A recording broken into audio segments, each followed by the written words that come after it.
Question number first. आज की class हमारी 17 मई की करंट अफेयर की क्लास है।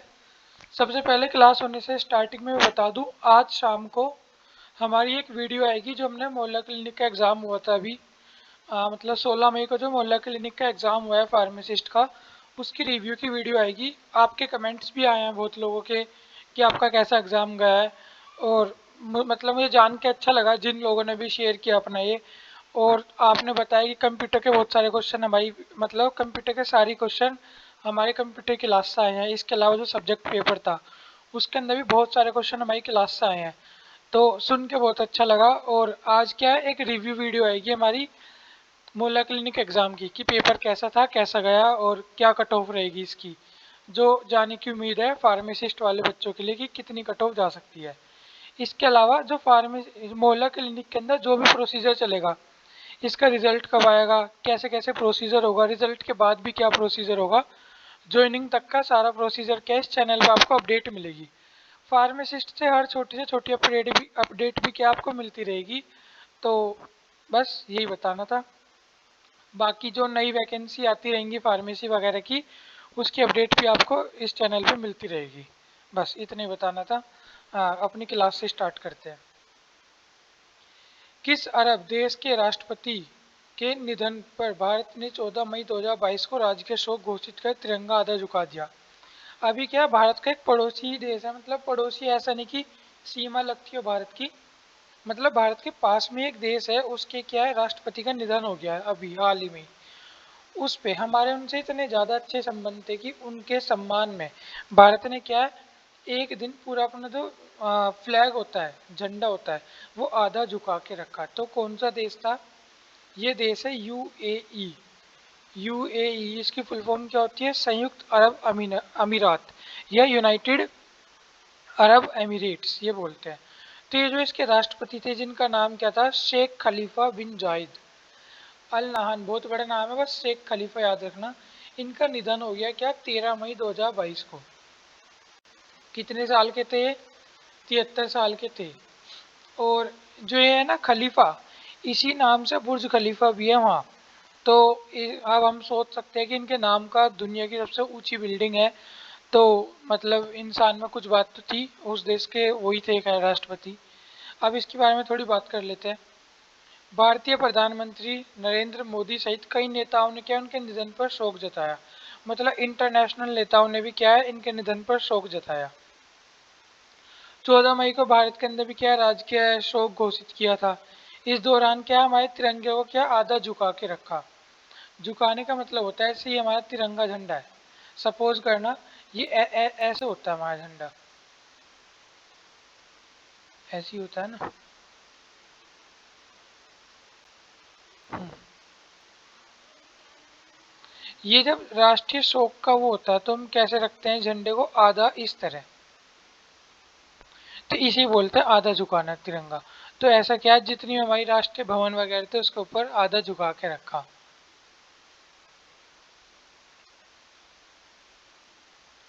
भारत सरकार ने निधन पर 14 मई को, ये ठीक है। दूसरी ओर यूएई ने क्या है 30-40 दिन का राष्ट्रीय शोक रखा। यूनाइटेड अरब एमिरेट्स ने अपने देश के अंदर 40 दिन का क्या रखा, राष्ट्रीय शोक रखा। शेख खलीफा क्या है 3 नवंबर 2004 से क्या है यूएई के राष्ट्रपति थे। वर्ष 2019 में चौथी बार राष्ट्रपति पद के लिए चुने गए थे। उनके पिता शेख जायद बिन सुल्तान अल नहान, वही शेख जायद याद रखना है, 1971 से 2004 तक क्या राष्ट्रपति रहे, और वो देश के क्या पहले राष्ट्रपति भी थे, और उन्हें क्या यूएई के क्या संस्थापक भी माना जाता है। 1948 में जन्मे शेख खलीफा अबू धाबी के 16वें अमीर यानी 16वें अमीर शासक थे। एक बार हम यूनाइटेड स्टेट्स ऑफ एमिरेट्स देख लेते हैं। हाँ, ये हमारा क्या है यूएई। अगर इसकी मैप पर लोकेशन देखें तो ये भारत है, भारत के यहाँ ये पाकिस्तान, अफगानिस्तान, ये क्या है हमारा बड़ा सा ईरान, और ईरान के यहाँ फिर ये सऊदी अरब, और ये क्या है जो हल्की सी बिंदी है ये क्या हमारा यूएई है। ये है तो मतलब, हाँ मतलब छोटा सी देश है। इसके अंदर भी क्या है 7 एमिरेट्स है, मतलब 7 अलग अलग राज्य एक साथ मिलकर 7 एमिरेट्स ने मिलकर एक साथ क्या एक देश बना लिया, जिसका नाम क्या है यूएई। ये जैसे एक ये रहा, 2 3 4 5 6 और एक 7, ये 7 देशों ने मिलकर क्या अपना आपका एक ग्रुप बना लिया जिसका नाम क्या था यूएई। इस यूएई के अंदर भी सबसे बड़ा एमिरेट्स है। एक सेकंड अभी दिखाते हैं।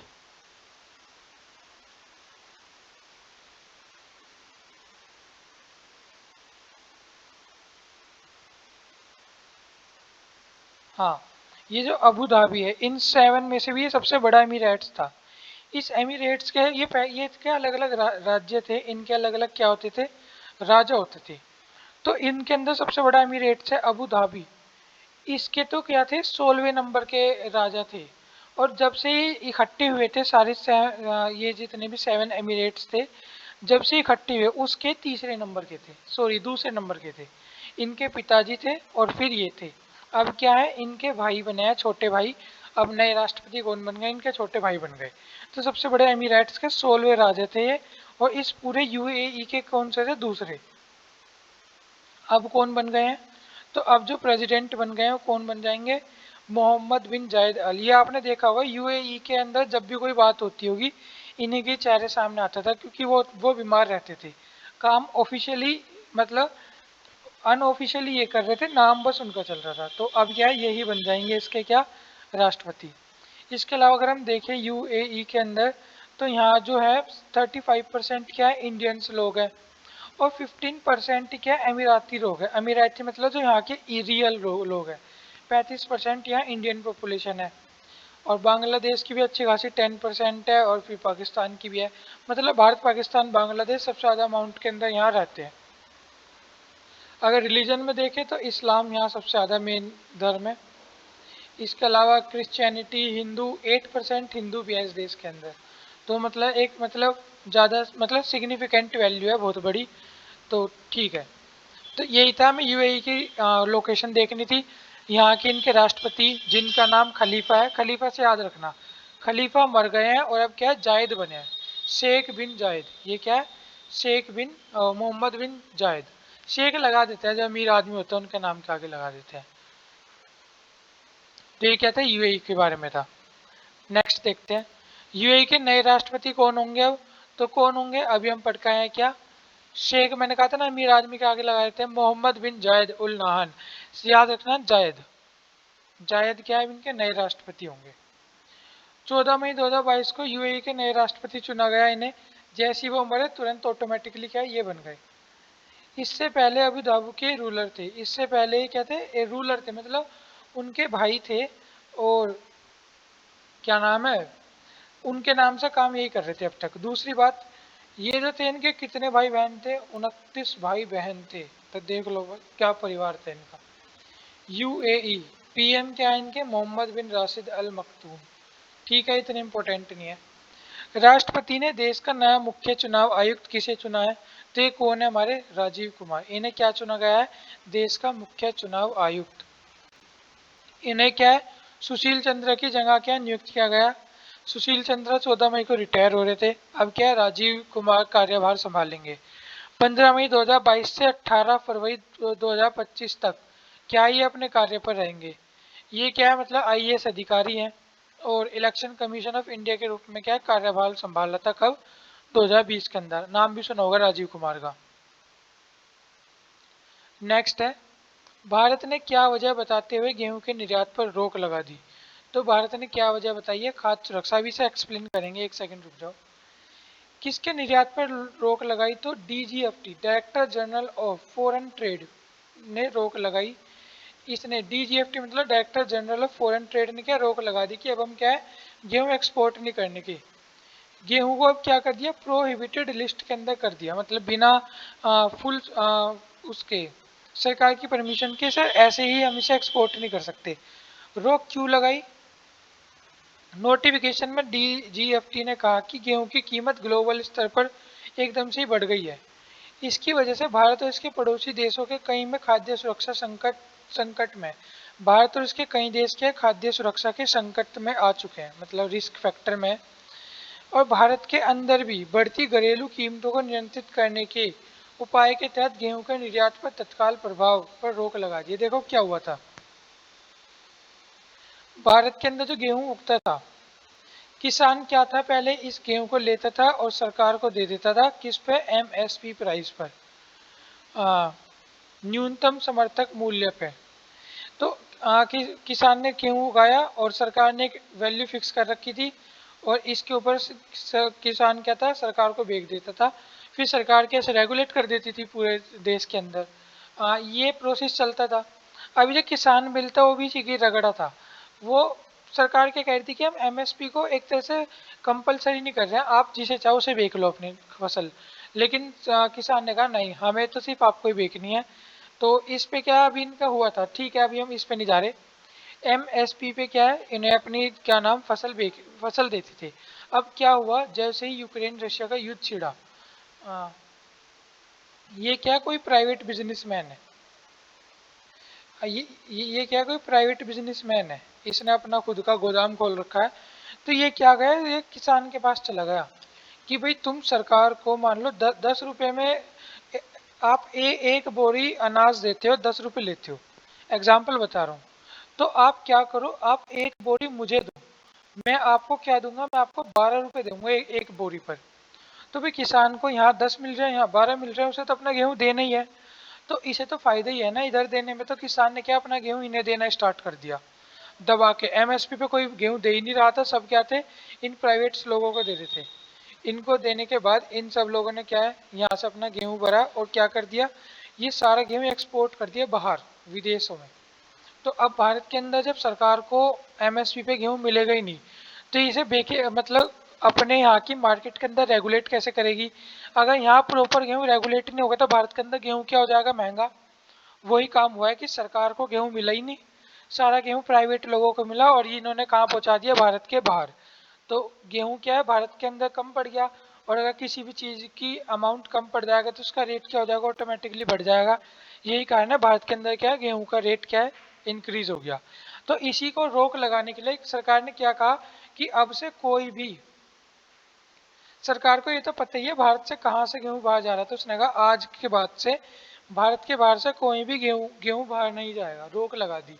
तो अब सरकार जो किसान इन्हें देगा भी तो ये अपने पास तो रखेंगे नहीं, जब ये बाहर भेज ही नहीं सकते तो एक तरह से इनका काम क्या हो गया, खत्म।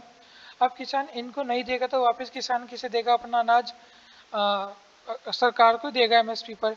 सरकार के पास गेहूं आएगा तो क्या इसे मार्केट के अंदर निकाल देगी, गेहूं के रेट क्या हो जाएंगे, थोड़े कम हो जाएंगे। लेकिन जो गेहूं जा चुका अब वो तो गया, अब जो बचा हुआ गेहूं है उससे सरकार क्या है, थोड़ा सा कंट्रोल कर लेगी प्राइस। तो ये इनके कहना है सरकार का कि हमने इसलिए क्या है, बैन लगाया है ताकि हमारे देश में कोई संकट ना आ जाए खाद्य का।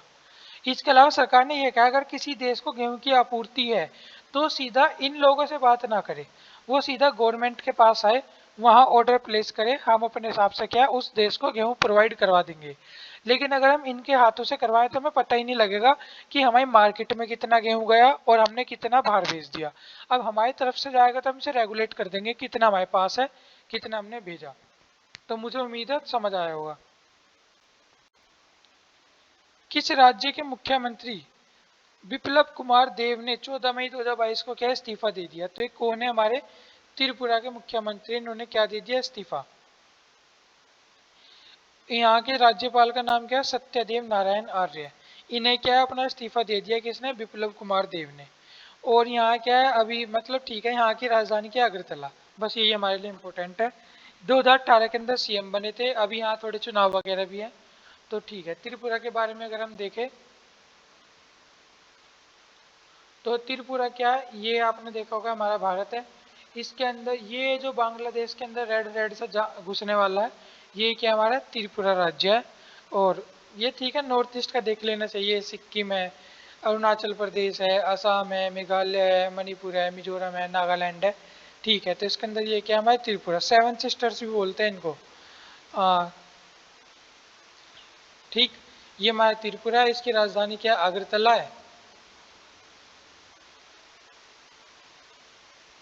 हाँ, इसकी कैपिटल का नाम क्या है, अगरतला है। तो हमें मैंने ये मेरा मेन मकसद सिर्फ ये है कि मैं इसकी लोकेशन दिखाऊं, आपको एक टाइम बाद क्या है, एक बार मैप याद हो जाए फिर हम धीरे धीरे अपना लेवल अप कर देंगे। अभी भी साइन न्यूज़ कवर कर ही रहे हैं। जैसे हमें देख के पता लगना चाहिए कि ये हमारा कौन सा वो है, ये राजस्थान है, ये गुजरात है, मध्य प्रदेश कहाँ है, और हमारा महाराष्ट्र कहाँ है, ये महाराष्ट्र है, ये हमारा मध्य प्रदेश है, ये उत्तर प्रदेश है, बिहार कहाँ है, पश्चिम बंगाल कहाँ है, हमें हिमाचल प्रदेश कहाँ है, पंजाब कहाँ है, लद्दाख कहाँ है, जम्मू कश्मीर कहाँ है। एक बार देख के पता होना चाहिए तमिलनाडु कहाँ है, केरल कहाँ है, मतलब ये मैप की लोकेशन पता होनी चाहिए। तो ज़्यादा वीडियो लंबी नहीं कर रहा, बस खत्म कर रहे हैं। भारत के अंदर खुदरा महंगाई दर अप्रैल 2022 में कितनी रही, तो कितनी रही 7.8। भारत के अंदर खुदरा महंगाई दर अप्रैल 2022 में सालाना आधार पर 8 साल के उच्च स्तर 7.8% पर पहुंच गई। सांख्यिकी और कार्यक्रम कार्यान्वयन मंत्रालय MOSPI ने राष्ट्रीय सांख्यिकी कार्यालय NSO ने 12 मई 2022 को आंकड़ा जारी किया। इससे पहले मार्च 2022 में यह दर 6.95% रही। अगर हम ये देखें तो इसकी फुल फॉर्म क्या है, MSOPI ministry of static and programme implementation, Bharat सरकार का एक तरह से विभाग ही है। और इसका ये तो नहीं देखना, बस इसके एजेंसी है जो इनके मतलब चीफ है वो क्या है, राजा राव इंद्रजीत सिंह यादव, ये अभी है। Minister of state independent charge है, डिपार्टमेंट ऑफ स्टैटिक्स है, यही इसके बारे में। मेन मकसद तो मेरा फुल फॉर्म बताना, तो मैंने बता दिया। MOSPI की फुल फॉर्म क्या है, ministry of static and programme implementation. संयुक्त राष्ट्र में हिंदी को बढ़ावा देने के लिए भारत ने कितनी रकम देने का सहयोग किया, तो कितनी रकम दी भारत ने, $8 लाख रकम क्या प्रोवाइड करी हिंदी को सहयोग देने के लिए। भारत के स्थायी उप प्रतिनिधि R रविंद्र ने इस राशि का चेक संयुक्त राष्ट्र के वैश्विक संप्रेषण विभाग को क्या सौंप दिया, मतलब ये राशि हमने दे दी, बात इतनी सी है बस, हिंदी को बढ़ावा देने के लिए। भारतीय उद्योग परिसंघ CII के नए अध्यक्ष कौन बन गए हैं, तो संजीव बजाज क्या है इसके नए अध्यक्ष बन गए हैं। उन्हें टाटा स्टील के CEO टीवी नरेंद्रन की क्या जगह ली, किन्होंने, संजीव बजाज ने। संजीव बजाज 2022-23 के भारतीय उद्योग परिसंघ के अध्यक्ष पद पर क्या ग्रहण किया। भारतीय उद्योग की परिसंघ की स्थापना 1895 में हुई। मुख्यालय कहाँ है इसका, दिल्ली में। नवरत्न कंपनी REC लिमिटेड के अध्यक्ष और प्रबंधक कौन बने हैं, तो रविंद्र सिंह ढिल्लो, ये क्या REC के मतलब प्रबंधक बने। इसे क्या रूरल इलेक्ट्रिफिकेशन निगम कॉरपोरेशन लिमिटेड के नाम से क्या जाना था, रूरल इलेक्ट्रिफिकेशन कॉरपोरेशन लिमिटेड के नाम से क्या जाना जाता था। एक क्वेश्चन है, विश्व प्रवासी पक्षी दिवस कब मनाया जाता है, तो ये मई और अक्टूबर के दूसरे शनिवार को मनाया जाता है, तो A और B। वर्ष 2022 को ये क्या है, 14 मई और 8 अक्टूबर को है, 14 मई और 8 अक्टूबर को बनाया जाएगा। इसकी थीम क्या है, लाइट पोल्यूशन क्या इस बार की थीम है। बहुत को सुनने में अजीब लगेगा लेकिन लाइट से भी पोल्यूशन होता है, इसके ऊपर कभी इकट्ठा एक टॉपिक लाऊंगा अलग से, लंबा चौड़ा। कृत्रिम प्रकाश विश्व स्तर से प्रतिवर्ष कम से कम 2% बढ़ रहा है। ये बढ़ रहा है हमारा जो लाइट पोल्यूशन है, यह कई पक्षी प्रजातियों पर प्रतिकूल प्रभाव डालता है। प्रकाश प्रदूषण प्रवासी पक्षियों के लिए महत्वपूर्ण खतरा है, जो रात में उड़ने पर भटकाव पैदा करता है, जिससे इमारतों से टकराव होता है। इनकी बायोलॉजिकल क्लॉक में गड़बड़ी होती है, लंबी दूरी के प्रवास करने की उनकी क्षमता में क्या हस्तक्षेप से परेशानी होती है। ये जो पक्षी हैं जब ये उड़ते हैं ना, एक टाइम होता है, दिन के समय अंधेरा होता है, रात को क्या होता है अंधेरा, दिन के समय उजाला होता है, रात को अंधेरा होता है। तो जब ये फ्लाई करते हैं दिन में भी रोशनी है और रात को भी हम रोशनी जला के रखते हैं, तो इससे क्या है, तो इन्हें लोकेशन ढूंढने में प्रॉब्लम होती है कि इन्हें जाना किधर है। ये क्या है, मैग्नेटिक जो अर्थ के मैग्नेटिक पोल्स हैं उनकी वेज के द्वारा ट्रेवल करते हैं, तो उसमें क्या है इनका गड़बड़ होती है। इसके अलावा कई बार ये लाइटनिंग की वजह से क्या अपना रास्ता भूल भी जाते हैं। और जैसे कोई प्रवासी है बहुत दूर दूर से उड़ के आते हैं, तो ये क्या इतनी लंबी दूरी तय नहीं कर पाते इन लाइट की वजह से, ये क्या अपना रास्ता बीच में भटक जाते हैं और इनसे इनके मतलब प्रतिकूल प्रभाव पड़ रहा है। इनके ना जैसे फ्लाई वे होते हैं, दुनिया में कुल 9 ऐसी जगह है जहाँ क्या ये एक स्थान से दूसरे स्थान जाते हैं, इसे बोलते हैं फ्लाई वे। तो जो भारत है ये कहाँ पड़ता है, मध्य एशिया फ्लाई वे में आता है। कुल क्या है, फ्लाईवे का मतलब है प्रवासी पक्षियों की उड़ानों का रूट, ये 9 रूट है इनके कुल, जहाँ से उड़ उड़ के जाते हैं। तो भारत क्या है, मध्य एशिया रूट के अंदर आता है। तो एक चीज और बता दूं मैं, आज क्या है, रिव्यू वीडियो आएगी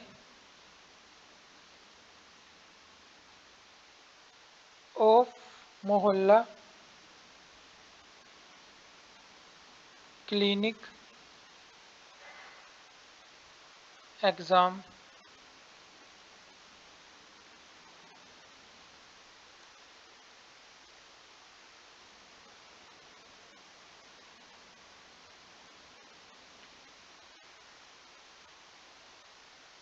ये देख लो, बहुत ही ज़्यादा बड़ा हो गया,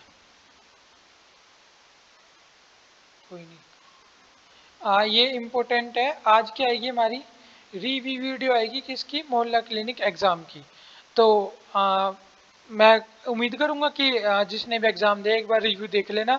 इसके अलावा मोहल्ला क्लिनिक की जो भी अपडेट्स होंगी आपको चैनल पर टाइम टू टाइम मिलती रहेगी। Thank you so much.